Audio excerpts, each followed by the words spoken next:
Thank you all for being here. I'm Lucie Pindat, and I'm a graphic designer, and I work as art director at Van de Jong Creative Agency in Amsterdam. But today I'm going to talk about my personal project, Under Collective, which I started 7 years ago with 3 other friends of mine in Paris. And when Margot asked me to come and talk for freedom, I know Margot from Van de Jong, we work together. And she said, yeah, just come to Creative Mornings, talk about Under Me, talk about freedom. I was like, wow, that's such a big theme, such a huge topic. In which angle am I gonna start with this concept? So I was like, okay, let's make it searching for freedom, because it's not about freedom. Freedom, it's can be political. It's about it's society. It's can be very, very big. And I was like, if it's Creative Mornings, of course, so it's about creative process, about creativity. So I make it really, searching for freedom. So first I was like, okay, what's freedom? And I was very happy because I was looking for a sort of definition that would help me go further. And the first line on Wikipedia was a concept that refers to the possibility of action or movement, which I really like because it's very, very simple, very basic, and it's almost like a mechanical definition. And if freedom for me refers to movement, it refers for me for free space and free time. So space and time for yourself to make things you want. And actually that's what Under Me is all about. We started it 7 years ago. I met my friends in Paris at the Design Academy. And then we went to live in different cities. I went to live in Amsterdam. One friend of mine went to live to Berlin. And one went to live in Vienna, and the last one went to live in Rennes. And we started a project. I brought some magazine here. I'm going to. Sorry. You can browse them. You can just look at them and then. Sorry. It's we are making these magazines, a sort of an art zine, twice a year. And actually, that's the way that's really a side project, and that's a project we started in our leisure time, in the fun time. And someone said once, oh, it's a project of graphic designers on holiday, which I think was kind of funny. I don't know what he really meant by saying that, but I think it's kind of interesting, because that's, Under Me, that's really this recreation space. I kind of like it that in recreation you have creation, and it's really much this space where nothing have to. I was looking for, okay, what is recreation? And it's the place where you can chill, when you can relax, when you switch off, when you let it go. And it's also the place where you play, where you experiment, when you take risk and you make this try out. So it's very much this platform for ongoing experimentation and ongoing research. And yes, we're on the move. Yes, we're in the making. It's not, Under Me is not about the big artwork of the masterpiece, but it's about the research and the making of things. And I want to talk about 4 things. The blog, that's how we started, the zine that are now like circulating, the installation and the happening. I'm going to start with the blog because that's the way we started 7 years ago. When we left to different cities, we thought, okay, we're not going to see each other anymore, so let's create a blog where we're going to exchange our images and where we can keep inspiring each other. So on a very quite random and on daily basis, we started to post every day images, drawings. And again, it was not about the masterpiece. It was not about, okay, I've done something great, I just put it on. It was about the really little things that you do every day that you think, oh, it's crap. I just throw it away, or I just don't pay attention to it. Try to give it for ourselves a podium to just encourage each other to keep going, keep doing things. And so it's quite personal, and it's quite little scale. And we went on and we went on and we went on. And then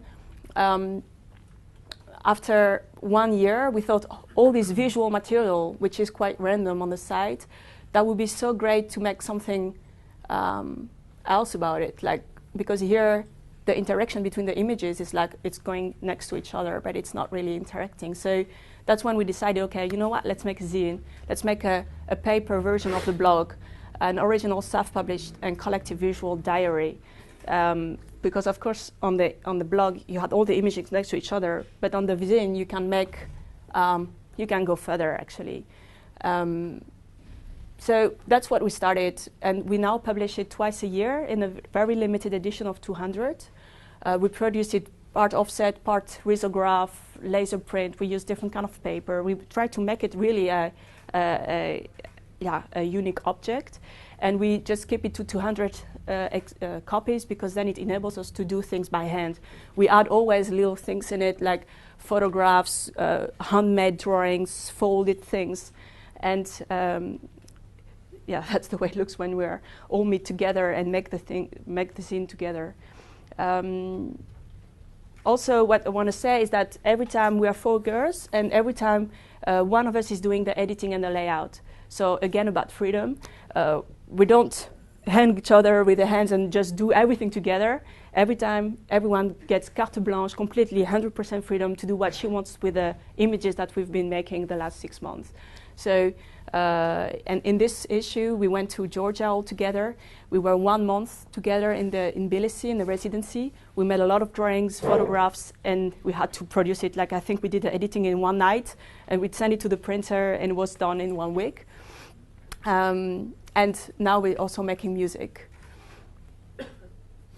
So I think for us, the zine is really much I would say, again, it's not a masterpiece, you know what I mean? It's not this huge monumental, it's not about the ultime or about the biggest, the unique artwork. It's about this ongoing process of making things, producing things, and trying twice a year, trying to make a condensed object that we can distribute into the world and share with people. And this is the next issue coming. We're going to launch it in the beginning of June, so in 2 weeks. My friend is doing it in Rennes, so we all go there, and we're going to launch it in a space there. The installation. Yeah, we've been doing this zine for 7 years already, and now we are also more and more, like little by little, going out of the paper format to take the room, the space. And it all starts, for me, the installation we're making all starts with the working space. So I took some images of the space when we work. And yeah, it can be at home. And it all this kind of installation of images, images we make mixed with images we found. And having this kind of composition that sometimes we also integrate into the zine. So I think it's quite interesting to see how it's going 3D somehow, though the zine is also a 3-dimensional object, of course, but how we get into the space. And it's the same story, actually. It's not a different story. It's the same story, but told differently, told in a bigger scale.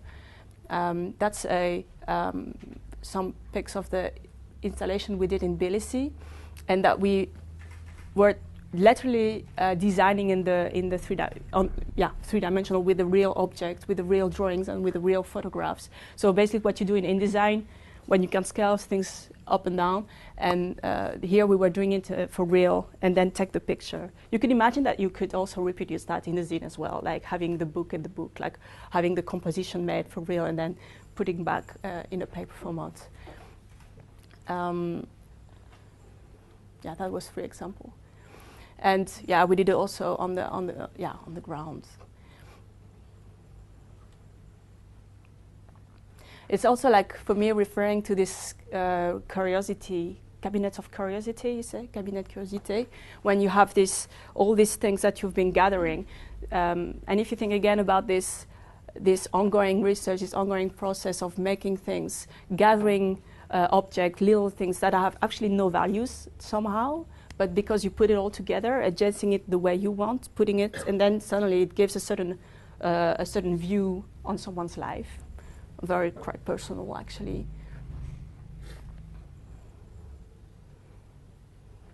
in the happening. This we started like not long ago. Is that what I really like about this free project that we do? In the leisure time. Some you could say, is it a hobby? Is it because it's quite linked to our profession? But it's we really decided to not put too high pressure to be able to allow us to do things that we wouldn't do when you're working. So.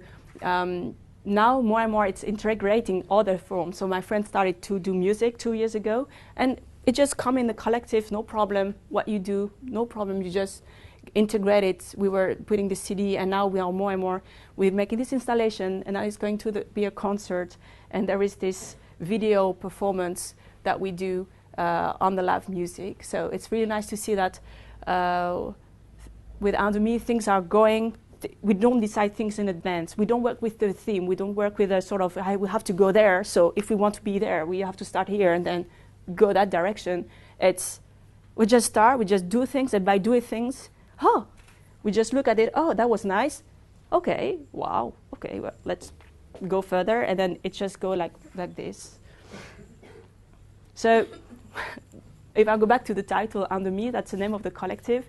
Actually, it was not really decided like why are you called Under Me, but for me it's like half inside, half outside. It's having one step in, one step out, 1 foot in, 1 foot out. It's like to create some kind of free space to be able to jump in and out. If we would only have Under Me, and that's really a specific part of having a side project. If the side project becomes your only project, you don't have the freedom that you would have when it's a side project, because it's a side project, you don't have to. It's a non-obligatory. It's optional, and that makes it super great, because that means that you allow us to do everything you want and not having too high pressure. And I say you can start dancing, you can start moving, you can start really be free. Thank you.